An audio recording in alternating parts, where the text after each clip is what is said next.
ماتم قرآن سے کہاں ثابت ہے؟ خود کو تکلیف پہنچانا تو قرآن نے حرام قرار دیا ہے، اور پھر کربلا میں اگر ہم دیکھیں تو یزید نے امام حسین پر تلوار چلائی، تو کچھ لوگ یہ بولتے ہیں، اعتراض کرتے ہیں کہ بھائی وہاں پر کربلا میں حسین پر تلوار چلی، یہاں تم تلواریں چلاتے ہو، ماتم کرتے ہو۔ دیکھیے، میں تو قرآن سے ثابت کر دوں گی کہ ماتم جائز ہے، لیکن مجھے یہ سمجھ میں نہیں ہے کہ پھر اہل تسنن کیسے ثابت کریں گے کہ قرآن سے کہ ماتم حرام ہے۔ قرآن میں اس بات کا جواز تو موجود ہے کہ ماتم جائز ہے، لیکن یہ جواز کہیں نہیں سیرہ میں ملتا، کہیں اسوہ رسول میں نہیں ملتا کہ ماتم ناجائز اور حرام ہے۔ سورہ یوسف آیت نمبر 86 میں نا، جب حضرت یعقوب ایک مرتبہ رو رہے ہیں تو ان کے بچوں نے ان کو وارننگ دی، ٹھیک ہے، حتیٰ کہ آپ جانتے ہیں کس قدر وَبْيَضَّتْ عَيْنَاهُ، ان کی جو آنکھیں ہیں وہ سفید ہو گئیں، ٹھیک ہے۔ ان کے بچوں نے ان کو وارننگ دی کہ یا بتی، آپ جس طرح سے رو رہے ہیں اگر آپ اس طرح روتے رہے او تکون من الحالکین، آپ اس طرح سے روتے رہیں گے، بکا کرتے رہیں گے تو آپ حالکین میں سے ہو جائیں گے۔ اب آپ اس لفظ حالکین کو دیکھیے اور حالکین کو دیکھ کر اندازہ لگائیں کہ حضرت یعقوب کا گریہ کتنا سخت تھا۔ روایات میں ملتا ہے کہ وہ صرف آہو بکا نہیں کرتے بلکہ اپنے سر پر بار بار زور زور سے ہاتھ مار رہے تھے، اسی وجہ سے تو بینائی جائے گی نا۔ دیکھیں انسان جتنا بھی رولے، آپ بھی جانتے ہیں، آپ جتنا بھی رولے بینائی نہیں جا سکتی۔ اس کا مطلب ہے اتنا شدید رویا جا رہا ہے، اس قدر شدید آہو بکا ہے کہ ان کے بچے جانتے ہیں کہ اگر آپ اسی حال میں رہے آپ ہلاک ہو جائیں گے۔ کہ حضرت یعقوب نہیں جانتے کہ میں ہلاک ہو جاؤں گا، میری بینائی چلی جائے گی، اس کے باوجود ماتم کر رہے ہیں۔ اور یہاں پہ جو سب لوگ کہتے ہیں نا آپ لوگ صبر کریں، ماتم کرنا صبر کی علامت نہیں ہے، تو اللہ سبحانہ و تعالیٰ نے اس کو نہ صرف اس سے منع کیا ہے بلکہ کہ فصبر جمیل، یعنی ان کے بےتاب ہونے، ان کے بے قرار ہونے، ان کے رونے، سر پر ہاتھ مارنے، آنکھوں کو اندھا کر لینے پر بھی اللہ کرے فصبر جمیل۔ اے یعقوب، یہ تو کیا خوبصورت صبر تھا، کیا جمیل، کیا حسین صبر تھا۔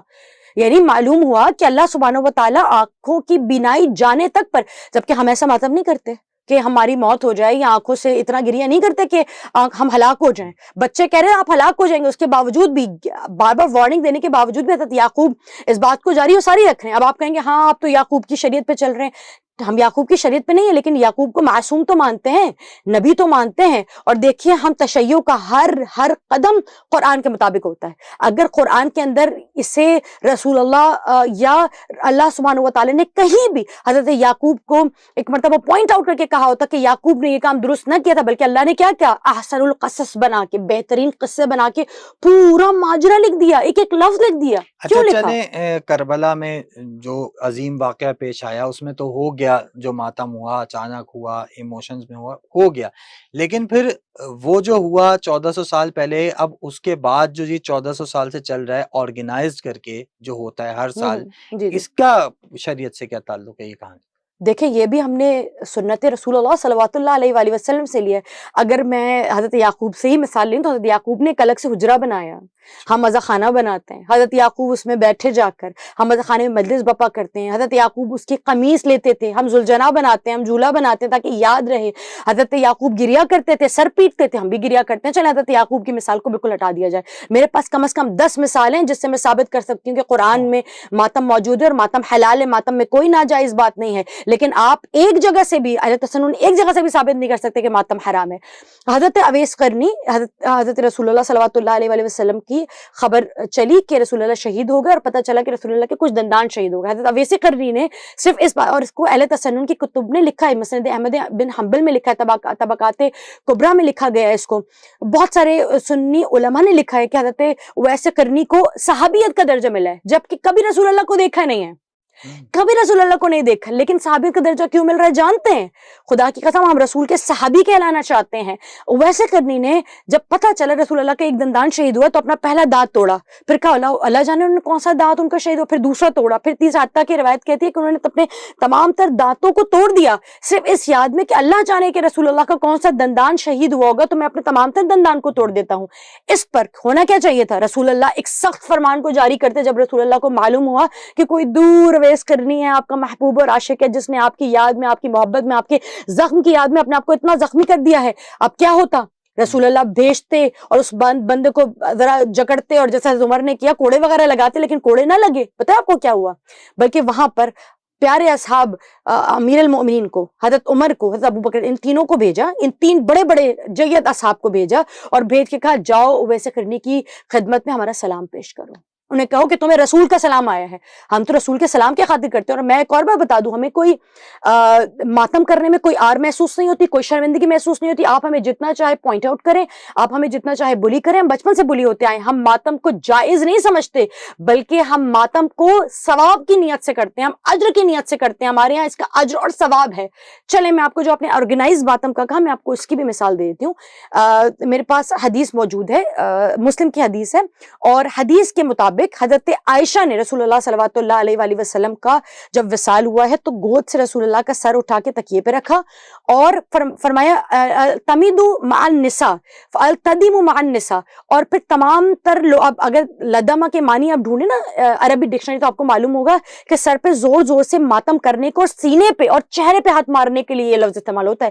روایت کے تکیہ رسول اللہ, سر رسول اللہ کے تکیے پہ رکھا اور پھر مع النساء اہتمام کر کے لوگوں کو, عورتوں کو بٹھا کر اس قدر زوروں کا ماتم کیا کہ حضرت عمر کو آنا پڑا اور آ کے پوچھنے لگا کہ آپ یہ بدعت ایجاد کر رہی ہیں. توجہ, یہ یہاں پر خود بھی ماتم کریے, مع النساء کا لفظ, اور تمام طرح ازواج کو, مدینے کی عورتوں کو بٹھا کر ماتم داری ہو رہی ہے. اب آپ کہیں گے تو ایک ہی دفعہ ہوئی تھی, چلیے ایک اور, اس سے ایک اور ایک قدم آگے بڑھتے ہیں. جی, اس سے ایک اور قدم آگے بڑھتے ہیں. رسول اللہ کے جب چچا شہید ہو گئے اور بڑی المناک موت شہید ہوئے, ان کو مسلح کیا گیا, ان کے جسم کو, ان کے کان کاٹا گیا, ان کی ناک کاٹی گئی, ان کے ہاتھ کاٹے گئے.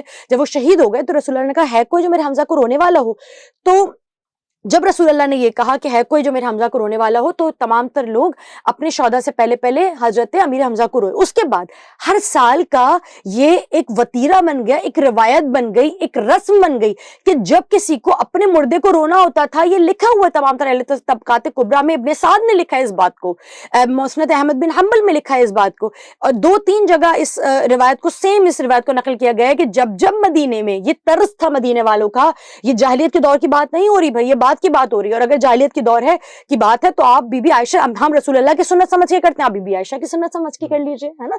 تو یہاں پر روایات میں مل رہا ہے, میں جو روایت آپ کے سامنے رکھ رہی ہوں, فرمایا جب بھی مدینے میں کوئی شہید ہوتا, کوئی مر جاتا, تو لوگ کسی مرنے والے پر رونے سے پہلے حمزہ کا ماتم کرتے, حمزہ کے اوپر رویا کرتے, اور باقاعدہ اہتمام کر کے پہلے حمزہ پر آنسو بہاتے, اس کے بعد اپنے شہید, اپنے مردے پر رویا کرتے تھے. یہاں تک کی روایت موجود ہے. حتیٰ کہ یہ بھی روایت موجود ہے کہ خود اب یہ تو ہم تھوڑا سا آگے سید الشہداء کے بارے میں چلیں گے. رسول اللہ صلوات اللہ علیہ وآلہ وسلم, ابھی امام حسین کی وصال شہادت نہیں ہوئی ہے.